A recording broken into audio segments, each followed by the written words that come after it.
Welcome my dear students and friends.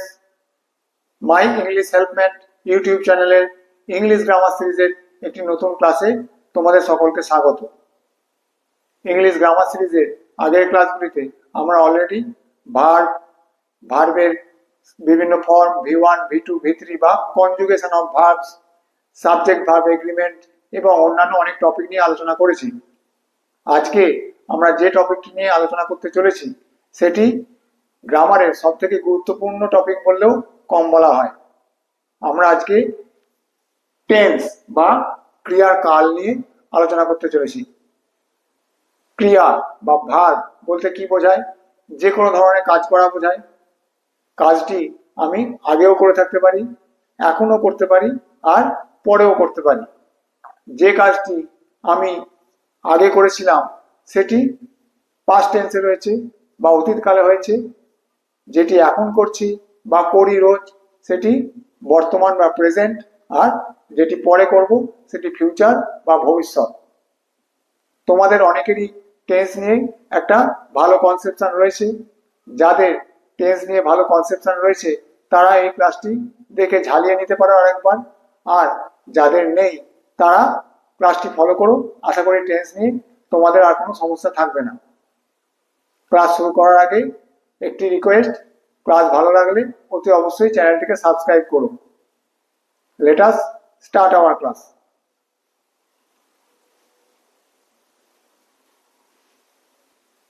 আমরা আগেই দেখলাম টেন্স বা ক্রিয়ার কাল তিন প্রকার। পাস্ট মানে অতীতকাল, যে ঘটনা আগে ঘটে গিয়েছিল বা যে কাজটি আগে করেছিলাম বা অন্য কেউ করেছিল। প্রেজেন্ট মানে বর্তমানকাল, যে ঘটনা রোজ ঘটে বা এখন ঘটছে। আর ফিউচার মানে ভবিষ্যৎকাল, যেটা পরে ঘটবে। এই তিনটি টেন্সের প্রত্যেকটিকে আবার চার ভাগে ভাগ করা হয়। কি কি? সিম্পল বা ইনডেফিনাইট, কন্টিনিউয়াস, পারফেক্ট এবং পারফেক্ট কন্টিনিউয়াস। তিনটি টেন্সের প্রত্যেকটির এই চারটে ভাগ রয়েছে। তাহলে টোটাল কতগুলি টেন্স হলো? 12টি। আজকের ক্লাসে আমরা প্রেজেন্টের চারটি ভাগ নিয়ে আলোচনা করব। পরের ক্লাসে পাস্ট এবং ফিউচার টেন্স নিয়ে আলোচনা করব। দেখো, আমরা প্রথমে প্রেজেন্ট ইনডেফিনাইট বা সিম্পল প্রেজেন্ট টেন্স নিয়ে আলোচনা করব।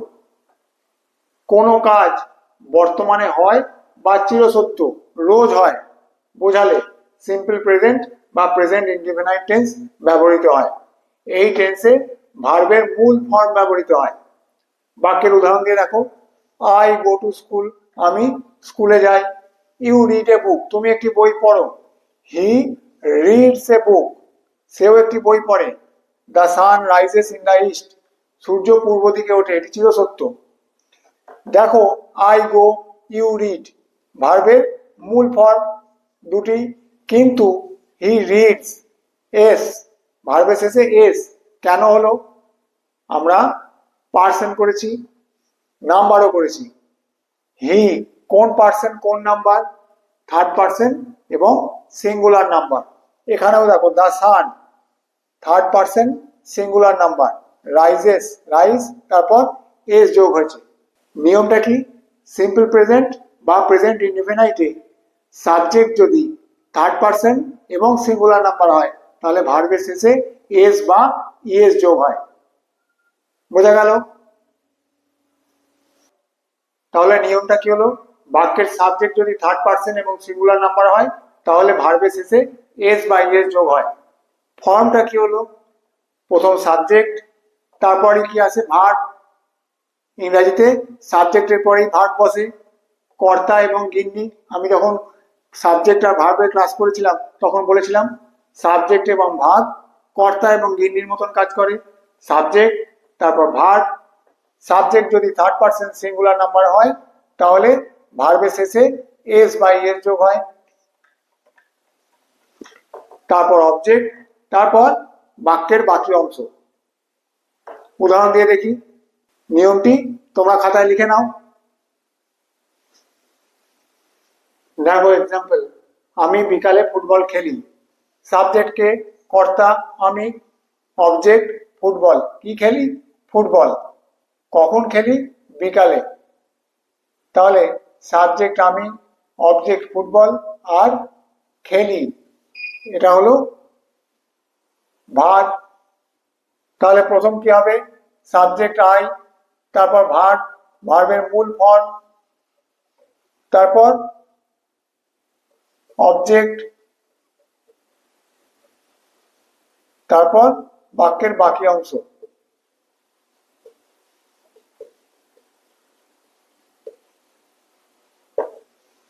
আমি বিকালে ফুটবল খেলি, I play football in the afternoon.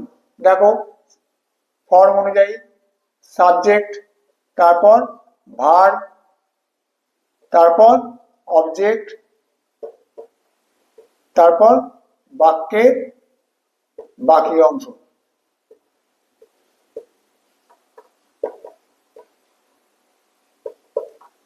বুঝতে পারলে? তোমরা যদি এইভাবে টেন্স ফর্ম ধরে ধরে শিখতে পারো তাহলে তোমরা নিজেরাই বাক্য বাংলা থেকে ইংরাজিতে ট্রান্সলেট করতে পারবে, নিজেরা ইংরাজি লিখতে পারবে। পরের সেন্টেন্সটা দেখো, তুমি রোজ বিদ্যালয়ে যাও। সাবজেক্টকে তুমি, ক্রিয়াকে যাও, গো ভার্ব, সাবজেক্ট তুমি, তাহলে বসিয়ে দিই সাবজেক্টের পরে ভার্ব, ইউ গো। দেখো এখানে অবজেক্ট আছে, কি দিয়ে ক্রিয়াকে কিছু প্রশ্ন করলে কিছু উত্তর পাওয়া যাচ্ছে না, তাহলে ইউ গো। এখানে ভার্ব, সাবজেক্টের পরে ভার্ব বসে গেল, অবজেক্ট নেই, বাক্যের বাকি অংশ। রোজ বিদ্যালয়ে, ইউ গো টু স্কুল, তুমি বিদ্যালয়ে যাও। রোজ এভরিডে। ফর্ম ধরে ধরে দেখো, ইউ সাবজেক্ট, তারপর ভার্ব গো, তারপর বাক্যের বাকি অংশ।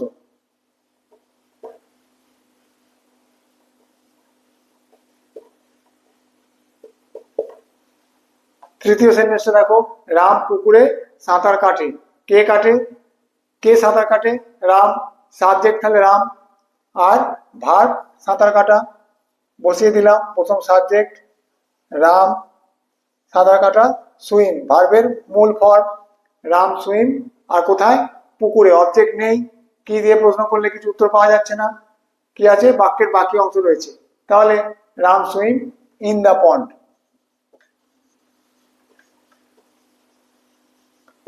কিন্তু সেন্টেন্সটা কি ঠিক হলো? রাম কোন পার্সন কোন number? Third person singular number.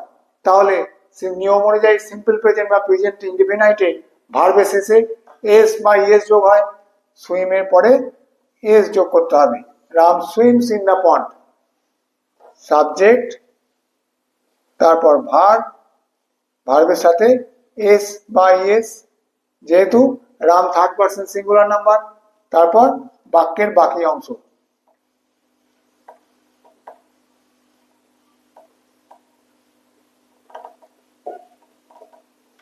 বোঝা গেল প্রেজেন্ট ইনডিফিনাইট বা সিম্পল প্রেজেন্ট টেন্স? কোথাও বুঝতে অসুবিধা হলে তোমরা কমেন্ট করে জানাবে। দেখো প্রেজেন্ট টেন্সের 2 নম্বর বা দ্বিতীয় ভাগটি কি?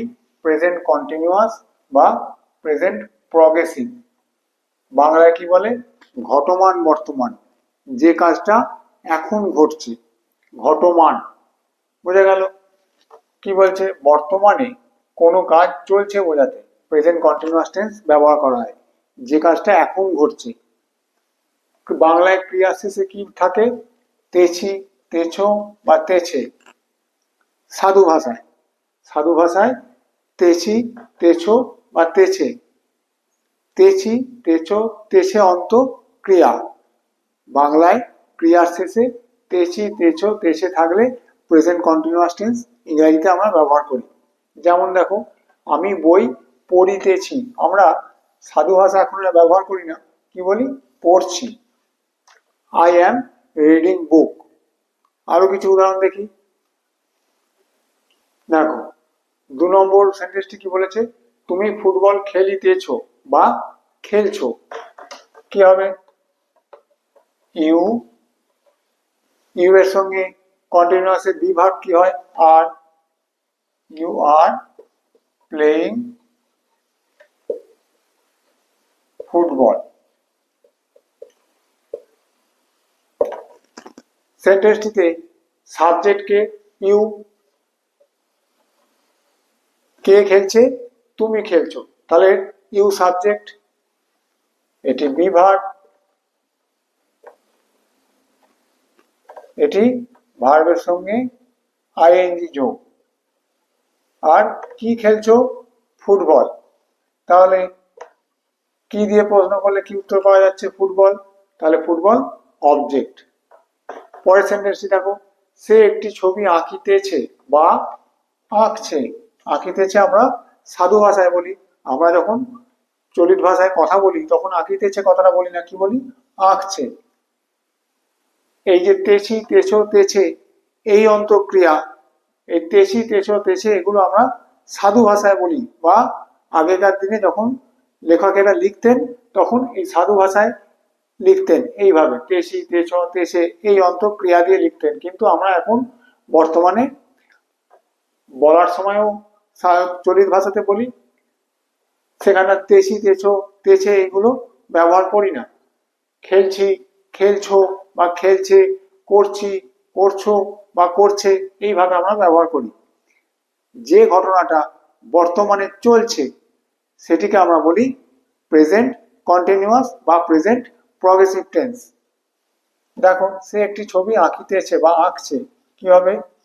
হি ইজ ড্রয়িং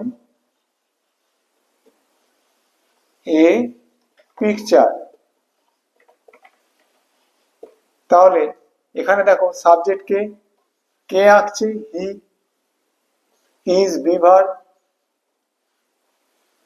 বি ভার্ব আমরা সাবজেক্ট ভার্ব এগ্রিমেন্টে দেখেছি, থার্ড পারসন সিঙ্গুলার নাম্বারের সঙ্গে বি ভার্ব কি হয় প্রেজেন্ট টেন্সে? ইজ। এরপর ভার্বের সঙ্গে আইএনজি যোগ,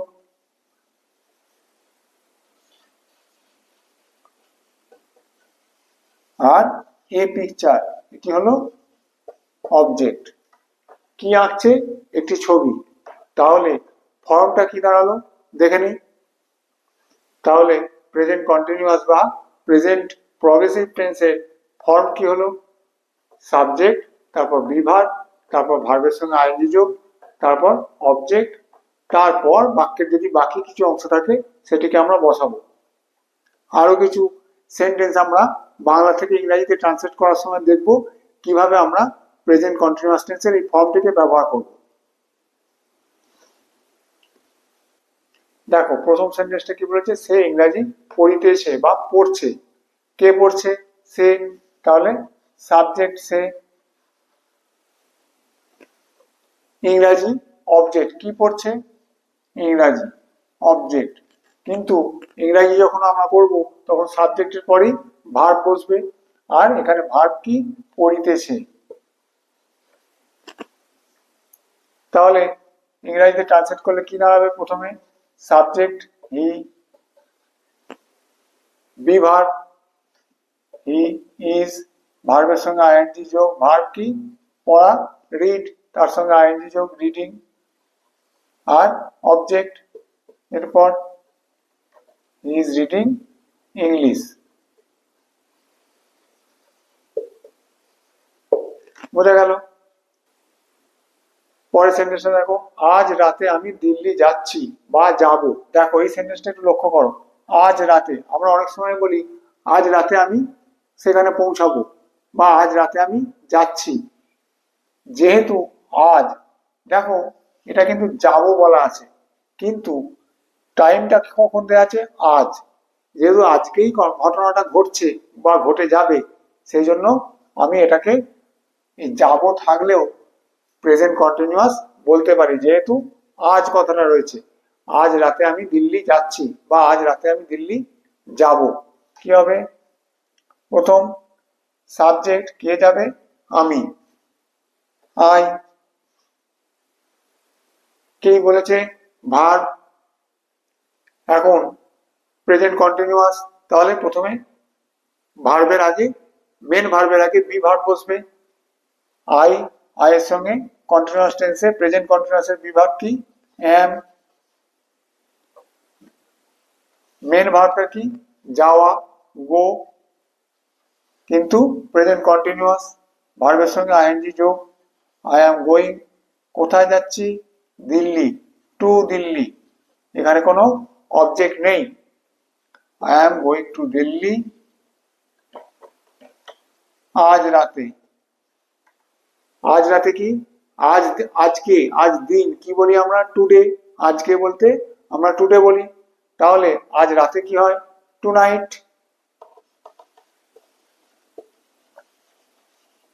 I am going to Delhi two night.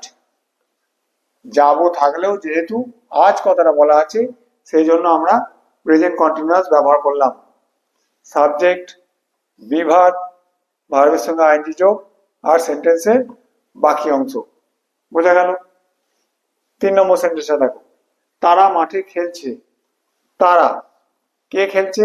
তারা খেলছে। সাবজেক্ট কি? তারা, দে। দের সঙ্গে বিভাগ কি হয়? আর। দে আর। ভার্ব কি? প্লে, খেলা, প্লে।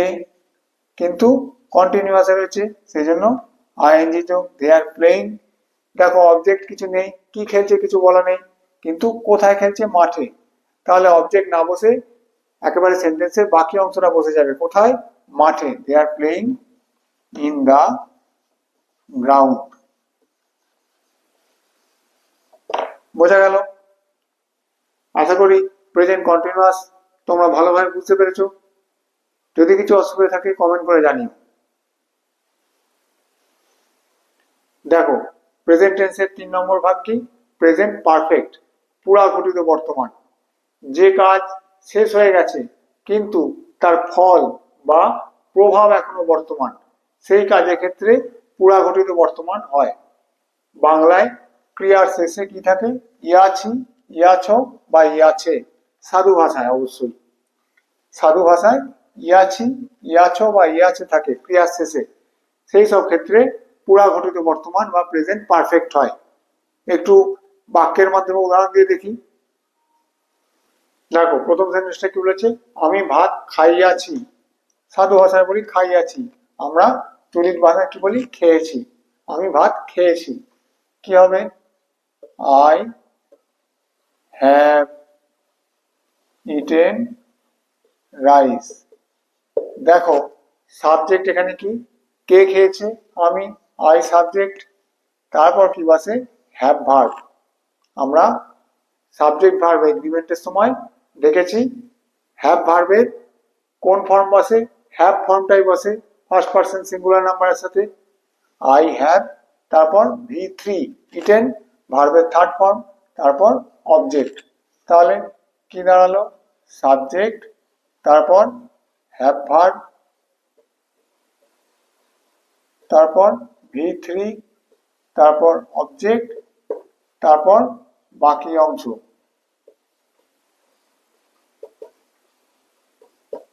বোঝা গেল?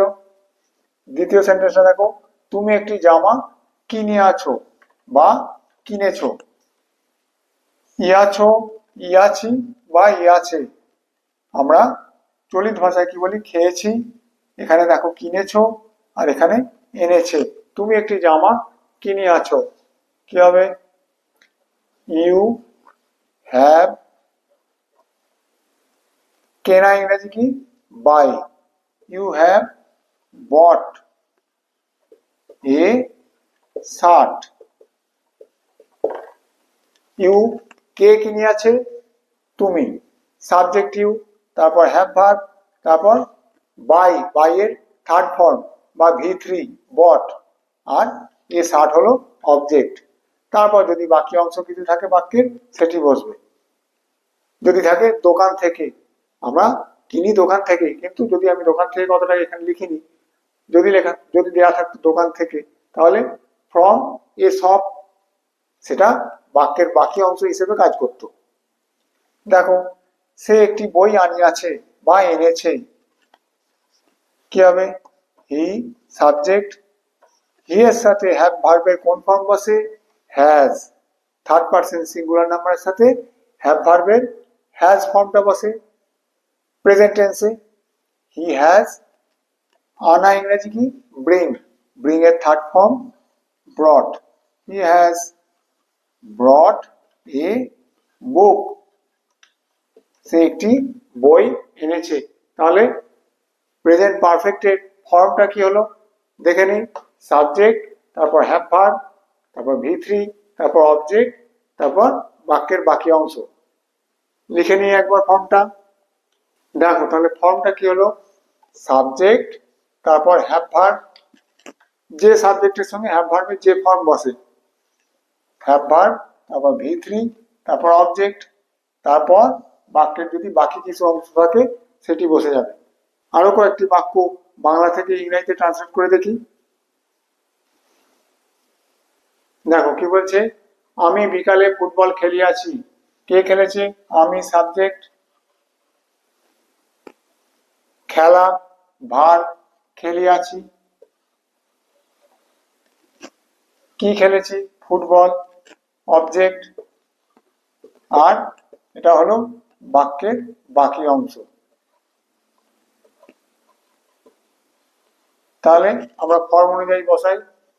আমি প্রথম সাবজেক্ট বসে গেল, পুরা ঘটিত বর্তমান প্রেজেন্ট পারফেক্ট হচ্ছে, তাহলে হ্যাভ ভার্ব বসবে আই হ্যাভ, খেলা প্লে, আর V3 বসবে প্লে, থার্ড ফর্ম কি প্লেড, আই হ্যাভ প্লেড।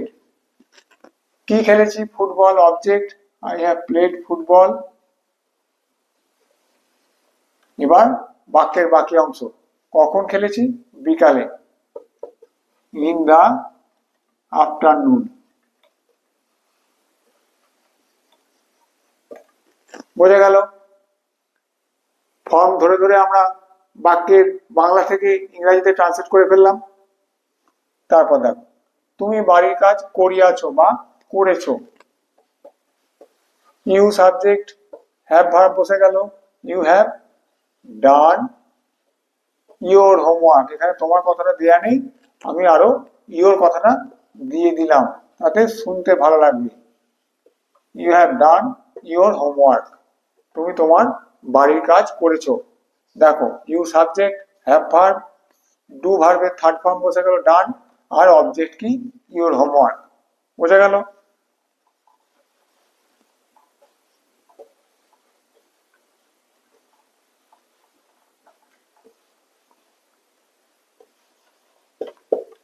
আর 3 নম্বর সেন্টেন্সটা দেখো, সে এখনই আসিয়াছে বা এসেছে, হি হ্যাজ হয়, এর সাথে হ্যাভ ভার্বের কোন ফর্ম বসে, হ্যাজ, হি হ্যাজ কাম, কাম কেম কাম আমরা জানি, কামের থার্ড ফর্ম কামই হয়, হি হ্যাজ কাম এখনই, জাস্ট নাও। বোঝা গেল। বুঝতে যদি কোনো অসুবিধা থাকে তোমরা অতি অবশ্যই কমেন্ট করে জানিও। দেখো প্রেজেন্ট টেন্সের 4 নম্বর বিভাগ, প্রেজেন্ট পারফেক্ট কন্টিনিউয়াস, পুরা ঘটিত ঘটমান বর্তমান। পুরা ঘটিতও বটে আবার ঘটমানও বটে। কেমন ব্যাপারটা, কোনো কাজ পূর্বে আরম্ভ হয়েছে আর এখনো চলছে, কিছুক্ষণ ধরে চলছে বা কোনো একটা নির্দিষ্ট টাইম থেকে চলছে, সেই রকম কাজ বোঝালে প্রেজেন্ট পারফেক্ট কন্টিনিউয়াস ব্যবহার করা হয়। যেমন দেখো, আমি 2 ঘন্টা ধরে ইংরাজি পড়ছি, ধরে, কিছুক্ষণ ধরে চলছে কাজটা, আমার পড়ার কাজটা কিছুক্ষণ ধরে চলছে, 2 ঘন্টা ধরে ইংরাজি পড়ছি। I have been reading English for 2 hours. Subject I, have verb, তারপর বিন বসেছে, ভার্বের সঙ্গে আইএনজি যোগ, দেখো পারফেক্ট আবার কন্টিনিউয়াস, মাঝে একটা কি এসছে বিন, এই ফর্মটা চলে এসছে, হ্যাভ তারপর বিন যুক্ত হয়ে ভার্বের সঙ্গে আইএনজি যুক্ত হয়েছে, এটা কন্টিনিউয়াস, এটা পারফেক্টের ফর্ম। পারফেক্ট এবং কন্টিনিউয়াস দুটোই আছে এর মধ্যে। অবজেক্ট, তারপর ফর 2 আওয়ার্স, 2 ঘন্টা ধরে। আরো কিছু দেখে নিই উদাহরণ। দেখো 2 নম্বর সেন্টেন্সটা কি বলেছে, সে 3 দিন ধরে জ্বরে ভুগছে, 3 দিন ধরে, বেশ কিছু সময় ধরে কাজটা চলছে, আগে শুরু হয়েছে, এখনো সে ভুগছে। সাবজেক্ট হি, হি এর সাথে হ্যাভ ভার্বের কোন ফর্ম হয়? হ্যাজ। হি হ্যাজ বিন ভোগা, জ্বরে ভোগা বা কোনো রোগে ভোগা, suffer. He has been suffering from fever. He has been suffering from fever for 3 days.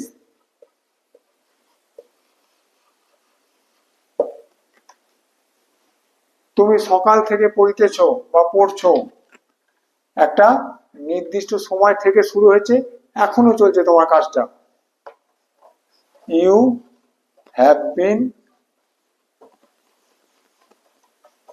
Reading, এখানে কোনো অবজেক্ট নেই। You have been reading since morning. দেখো এখানে সিন্স কথাটা ব্যবহার করেছি আর এখানে ফর কথাটা ব্যবহার করেছি। কেন? দেখো এখানে কি হয়েছে, ধরে ধরে থাকার জন্য আমি এখানে ফর কথাটাকে ব্যবহার করেছি। আর এখানে কি রয়েছে, থেকে, থেকে থাকলে আমরা কি ব্যবহার করি? সিন্স। পারফেক্ট কন্টিনিউয়াস এর ক্ষেত্রে ধরে থাকলে আমরা কি ব্যবহার করব? ফর। আর থেকে থাকলে সিন্স। কথাটা মনে রাখবে।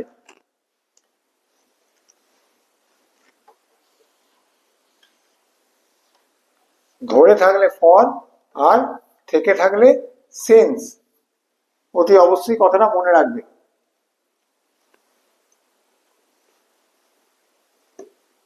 তাহলে ফর্ম কি হলো?